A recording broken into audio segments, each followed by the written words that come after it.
Hello, Texans, and welcome to the program. Marc, Vandermeer, and John Harris with you as we bring you Texans All Access with the head coach of your Texans. As promised, Lovie Smith. Here he is. How's it going, Coach? Life's good. Can't complain about anything. All right. Well, it's great to have you on the show, and congratulations.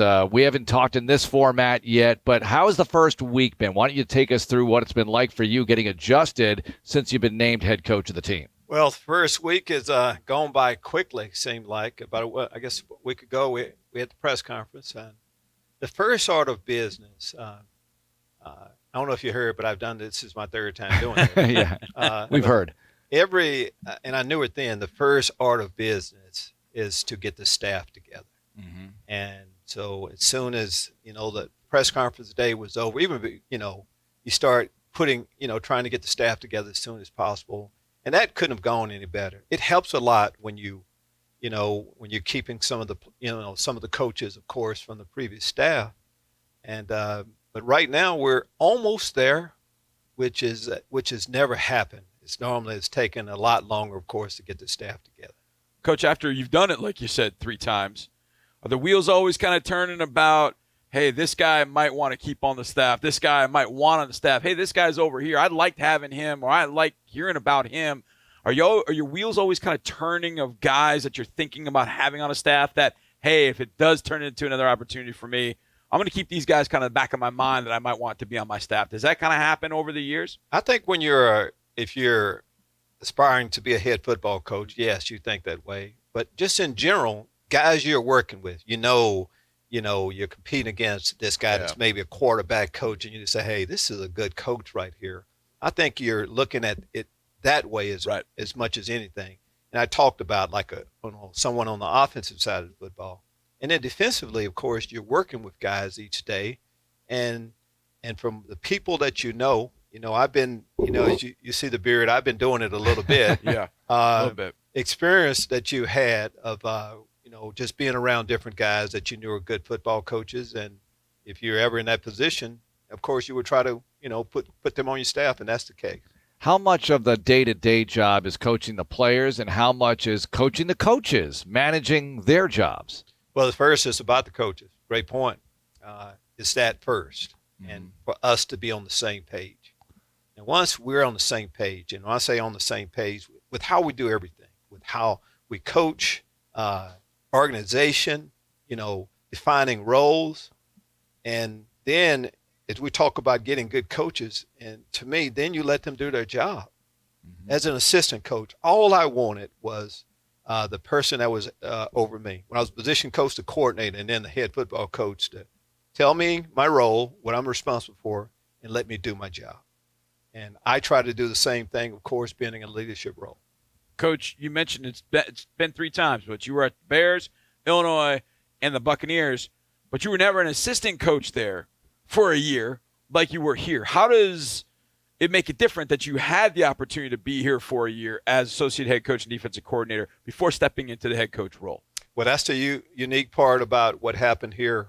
You're right. Normally, in other positions I've gone in, didn't know anyone coming in.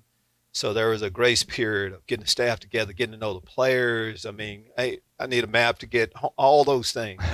We're long past that here. Yeah. And that's why this has been good, where we're on to football, and the evaluations that you make when you come into a new place, for the most part, we know the players already. So that's why there's so much excitement, that we feel like we have a foot forward already, and that should lead to hopefully more wins.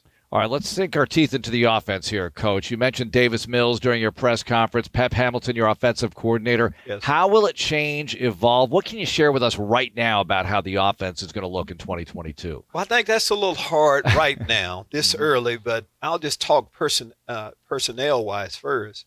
As I said then, I got a chance to see a lot of Davis Mills, early on when he was just coming here trying to figure out how to get, from the hotel to the facility. He was throwing against the one defense. Got a chance to see them, getting a chance to see his demeanor, how he handled things, all those things. And then to see him just keep working every day. And eventually, we tell players that always, eventually if you deserve to play, you're going to get a chance to. It worked out that way for Davis. So starting off with that kind of gives us a foot forward a little bit, and why I'm so excited about he's still a young football player. You mentioned Pep Hamilton. Knowing Pep, I've seen Pep. I remember when Pep was a young coach, and he's all the things he needed to do to keep moving up the ladder. And eventually he's going to be a head football coach. I've seen that happen. And I know his football mind and how he thinks. He's got a defensive mentality a little bit about, tough, hard-nosed football, how important the running game is, and some of those things. On the defensive side of the ball, Coach, what was the biggest thing for you in the improvement you saw in your guys from week 1 all the way through week 18? What did you see that made you the most happy as the defensive coordinator that you hope translates now as your head coach?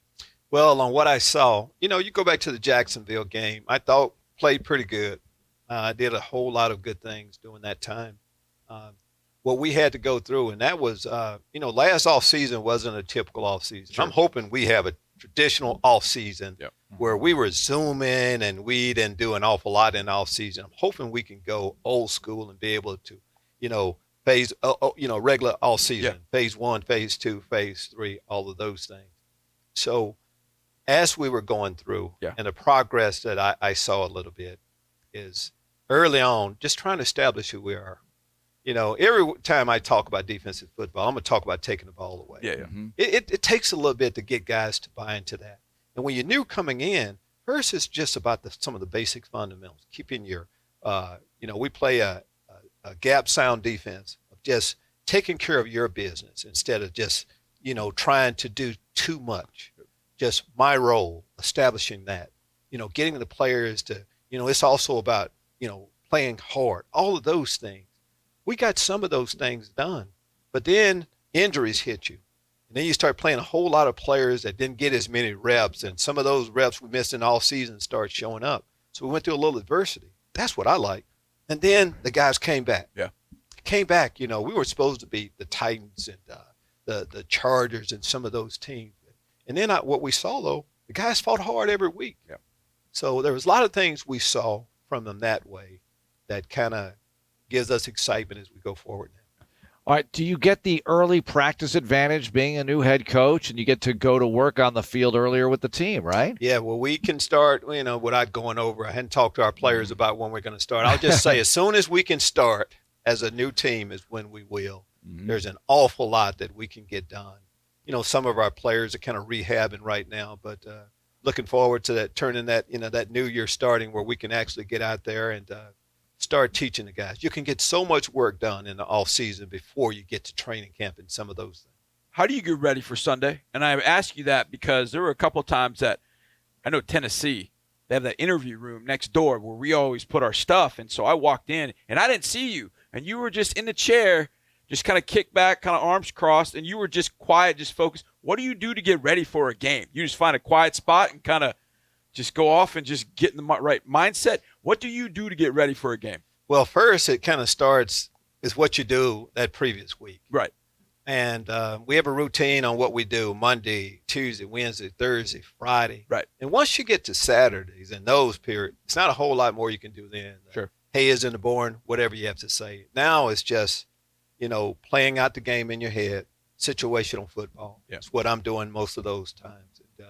And everything from, when I say situational football, it's what we're going to call in these situations. Right. And it's about, here's personnel, here's the down and distance, and here's the things that we like to do. So just play that game out in my mind as much as anything. Try to get the guys to do the same thing. Yep. All that work has to be done before you get there, and that was the case. We've seen so much analytics talk in football over the last few years in particular, Coach. And, some of the things you were just describing, are these things you go through in the offseason as well? What would we do in these situations? And how do you work on that way outside of the season so you're ready when the regular season arrives? Well, you're working on that constantly, yes.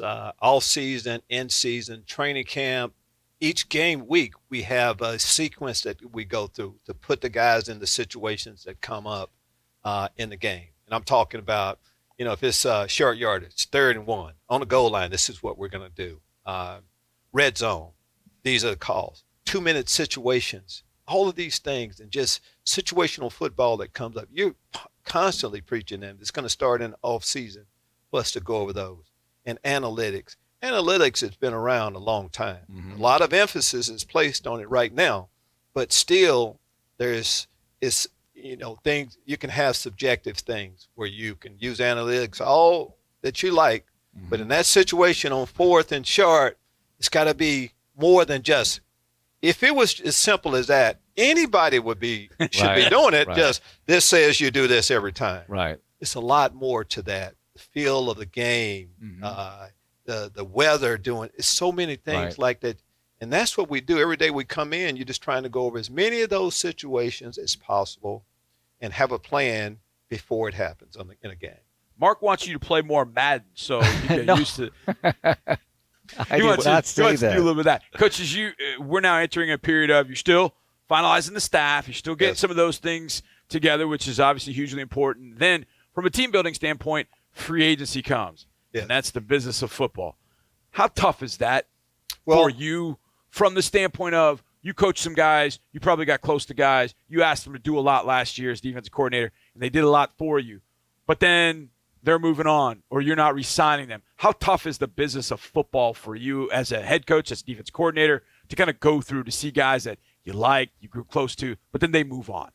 Well, from coming from the college game, you have to kind of realize that a little bit. And a part of the NFL is that each year is a different team. Yeah. And, of course, for us, there were over 30 new players last year. So you just have to build that in. Yeah. Know that you can have to deal with things like that.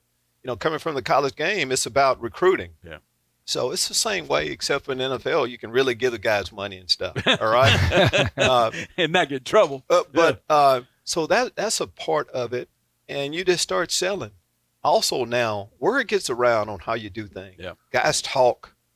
Social media, there's no secrets on how you do things. Yeah. And we all have a history on how we do things. Hopefully our history says when possible free agents out there, they see who we put on our staff. Yep. You start asking around and say, okay, let's try this. Also for teams, what I've found too is that it doesn't matter what happened the year before.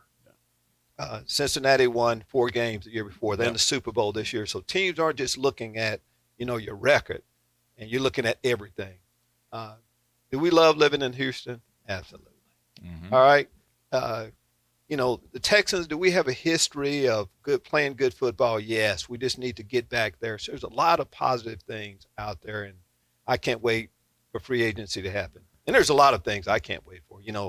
Next we have the Combine coming up. Getting all the guys. It was great watching the All-Star games, trying to get some of our free agents back. And then, of course, the draft. There's a lot of things we can do, of course, to improve our ball club, and I'm ready and can't wait for every step along the way.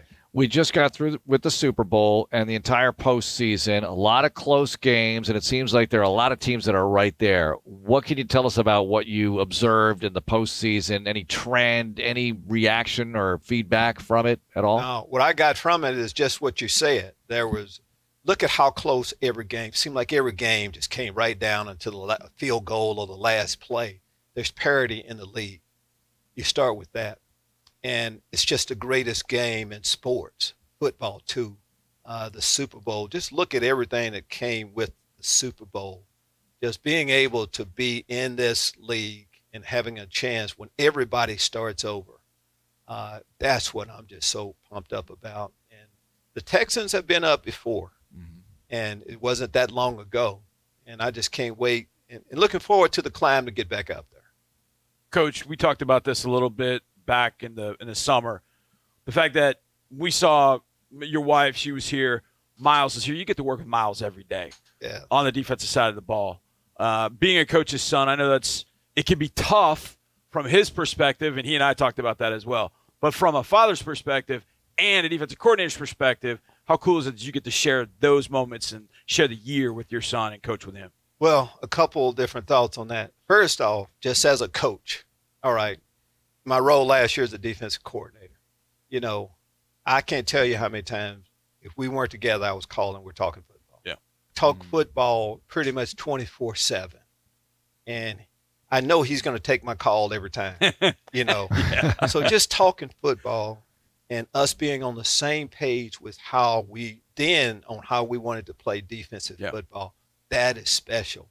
And I I can remember when I was a young coach, I had quite a few answers. And to see a younger me and him coming up with a whole lot of answers, and most of the time he's right. I feel like I was right back then too. Right. So that is pretty neat. But then you bring in the father son to be able to work with somebody that you care that much about. Again, special time. Coach, here we are in the building, and the rodeo's going to be here soon, but soon enough it'll be time for Texans games again. And you talked about the fourth phase during the press conference, and I grabbed onto that, Coach. I think Johnny and I are the fifth or sixth phase, but the fourth phase being the fans and how important that is to what you're trying to get done here. And I think a lot of people reacted very positively to that. Can you speak to that a little bit? Yeah, and that's what I've seen. All right, after I became the head football coach, there's been some days still going. I mean, and the amount of people coming up to me, Coach, this is what we're going to do. We're going to get back, got faith in you. And it's one thing, though, to go out there. Oh, just picture practice. I mean, our guys like going out to practice. But without anybody cheering, it's not quite the same. When you're at home and you have that home crowd, when you look at them and they're just there with you, that gives you a little bit more. And that's what it's about here. I've been on the other side, too, when you had to come into Houston and play the Texans. And you knew that, it's going to be loud. They're going to play hard. It just gives you a little bit more juice and energy to play, and just can't wait for us. It's going to come a day. This past year, there were a lot of empty seats, rightfully so. We didn't have a good enough product. I guess the last couple of years it hadn't been. It's our job to put a better product on the football field, and that fourth phase is going to come back out. All right, Coach, as a graduate of a Texas high school playing Texas high school football, and like you, I played my last game over in the Astrodome. Did you guys honestly beat teams at Big Sandy an average of 59-1 when you were a senior? Not that it's hard for me to remember, but since you brought it up, though, I mean it's pretty obscene. Hey, just think about on a team and you win 96-0. I think we had one game where it's 96-0, but those were some good days. But I have to throw this out there: David Overstreet was the 13th player in the national in the NFL draft, playing at the smallest class smallest class in Texas at the time. You're going to win a whole lot of games, and we had a lot of good football players, and those were special times, and none of us have forgotten any of them, believe me. Coach, thanks so much for joining us. We really appreciate the time. Good luck. Thanks for having me on. Thanks for watching. Subscribe to our channel and ring the bell to know when we post new content.